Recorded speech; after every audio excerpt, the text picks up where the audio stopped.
अस्सलाम वालेकुम व्यूवर्स। तो कैसे हैं आप सब? उम्मीद करती हूँ आप सब ठीक होंगे। तो जी जनाब, आज हम बना रहे हैं मैदे की टिकिया।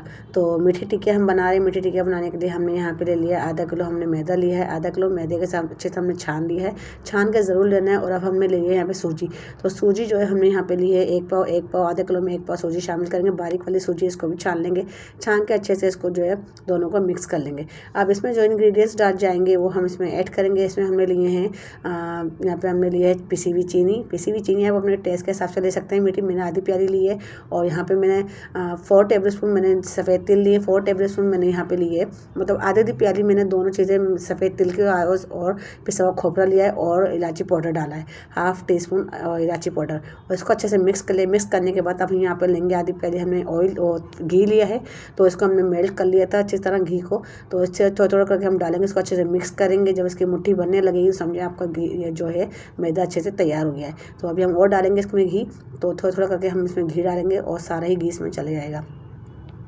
तो बहुत ही मज़ेदार सी यहाँ पे पूरियाँ बन के तैयार होंगी। अब इसको देखें अच्छे से हमने जो है मिक्स कर लिया पूरी अच्छी तरह, पूरा मैदे में हमने मिक्स कर देखें मुट्ठी बन के तैयार हो रही है। तो ये इसका मतलब है हमारी पूरियाँ बहुत ही लाजवाब बनेंगी। अब गुनगुना हमने ले लिया है दूध से हम जो है इसका आटा गूँधेंगे और बहुत ही मज़ेदार से। अगर आपके पास दूध नहीं है तो आप पानी से भी इसका आटा गूँध सकते हैं। तो मैं यहाँ पर दूध से गूँध रही हूँ। तो यहाँ पर अच्छी तरह दूध थोड़ा थोड़ा डालते रहेंगे और इसको अच्छे से इसका पूरा आटा तैयार कर लेंगे, इसका डो तैयार कर लेंगे इसकी। तो यहाँ पे हमने ना डो को सख्त रखना है, ना ही हमने ज़्यादा नरम रखना है, बिल्कुल दरमियानी रखनी है हमने, जिस तरह हम लोग आटा तैयार करते हैं। तो ये आप देख सकते हैं सारा डो यानी कि आटा पूरा बन के तैयार हो गया, बहुत ही मुलायम सी डो बन के तैयार हो चुकी है। अब इसको हम रखेंगे आधा 1 घंटा, इसको स्टे देंगे मुक्के मारने के बाद। और इसको घी लगा के ऊपर से फेर देंगे ताकि ये जो है ड्राई ना हो जाए। तो इसको घी लगाएंगे ऊपर से, घी लगाने के बाद और फिर हम इसको ऊपर कपड़े से कवर कर देंगे। और आधे घंटे इसको हमने स्टे दिया है। आधे घंटे स्टे के बाद फिर हम यहाँ पे पूरियाँ बनाने शुरू कर देंगे। तो चले जी, आधा घंटा हो चुका है। आधे घंटे बाद अब हमने जो है यहाँ पे कपड़ा देखो ढक दिया था। अब आधे घंटे बाद हमने कपड़ा हटा लिया है। माशाल्लाह बहुत ही अच्छी सी, बहुत ही मज़ेदार सी डो तैयार हो गई, देख सकते हैं आप।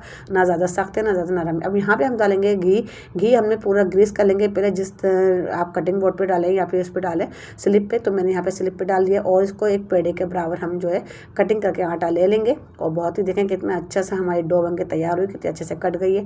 अब यहाँ पे इसको हम बनाएंगे, पेड़ा बनाएंगे, पेड़ा बना के अच्छे से ताकि इसको हम बेलें। और हमने जो इसकी थिकनेस जो हमने रखनी है आप अपने हिसाब से रख सकते हैं, चाहे पतला रखें या मोटा रखें। तो मैं इसको टिकिया के हिसाब से इसकी थिकनेस रखूँगी। तो ये आप देख सकते हैं अच्छे से मैंने बेल दिया। खुश्की इसमें बिल्कुल भी नहीं लगेगी, इसमें जो है सिर्फ और सिर्फ घी का कमाल है और घी ही लगेगा।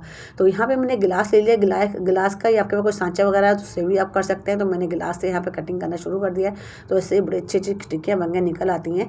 तो घर में जुगाड़ हो जाता है बहुत अच्छे से, अगर आप घर में ही करना चाहें तो। बहुत ही अच्छे से देखें टिक्कियाँ हमारी बन के तैयार है। और इतनी हमने थिकनेस की, इतनी हमने मोटाई रखी है इसकी, ना ज़्यादा मोटी ना ज़्यादा पतली। बहुत सारी टिक्कियाँ हमने बना के तैयार कर ली। यहाँ पे हमारा घी हमारा गर्म हो गया है, आप चाहे ऑयल में भी गर्म फ्राई कर सकते हैं। तो मैंने यहाँ पे जो है ऑयल, जैसे हमारा घी गर्म हो गया है तो यहाँ पे अब इसको हमने डालना शुरू कर दिया है। तो जितनी आपकी कढ़ाई में जगह है उतनी आप डालना शुरू कर दें। आप चाहें तो इसको ऑयल में भी तैयार कर सकते हैं, लेकिन मैं यहाँ घी में बना रही हूँ। तो सारा काम मैंने घी से ही किया है। तो यहाँ पे आप देख सकते हैं अच्छे से जो है इसको, ये देखें जैसे जैसे इसका कलर आना शुरू हो रहा है तो मैं पलटती जा रही हूँ। और बहुत ही मज़ेदार सी देखें कितनी ज़बरदस्त सी टिक्कियाँ बनके तैयार हो गई। शाम की चाय के साथ खाएं, सुबह नाश्ते में खाएं, जो जैसे मर्ज़ी चाय खाएं, सफ़र में ले जाएं। बहुत ही अच्छी चीज़ है और बहुत ही ज़बरदस्त चीज़ है। तो यहाँ पे आप देख सकते हैं मैंने जो है सारी ये टिक्कियाँ बना के तैयार कर ली हैं। और दूसरा फेरा भी अब हम डाल रहे हैं। तो यहाँ पर इसको भी हम तैयार कर लेंगे और फिर आपको डिश आउट करके दिखाएंगे। बहुत ही मज़ेदार सी टिक्कियाँ बनी थी। और अगर आपको मेरी रेसिपी अच्छी लगती है तो मेरे चैनल को सब्सक्राइब करें, वीडियो को लाइक करें। और बहुत दिनों बाद मैं रेसिपी लेके आई हूँ, थोड़ी मसरूफियात थी इस वजह से आ नहीं सकी। तो काफ़ी दिन बाद मेरी ये रेसिपी आई है। तो आप लोग बुरा नहीं मानिएगा, मुझे सपोर्ट लाजमी करें, मुझे आप लोगों की सपोर्ट की ज़रूरत है। और अच्छी अच्छी रेसिपी जो आप देखना चाहते हैं मुझे कमेंट्स करके मुझे बता सकते हैं, मैं वही आपके लिए तैयार करूँगी। तो मैं यहाँ पे त्यौहार के हिसाब से, मौसम के हवाले से नहीं चलती हूँ, जो मेरा दिल करता है मैं वही बनाती हूँ। अगर आप कमेंट्स करके मुझे बताएंगे कि आपको ये देखना है, आपको ये सीखना है, तो मैं वो भी बना के दिखाऊँगी। तो चलें जी, फिर मिलती हूँ अगली रेसिपी के साथ। तब तक के लिए हिना को इजाज़त दें और चैनल को सब्सक्राइब कर लें, टिकटॉक पे फॉलो कर लें, फेसबुक पे फॉलो कर लें, इंस्टाग्राम पे फॉलो कर लें। तो आपकी बड़ी मेहरबानी। चलें जी, फिर मिलते हैं अगली रेसिपी के साथ। तब तक हिना को इजाज़त दें। अल्लाह हाफिज़।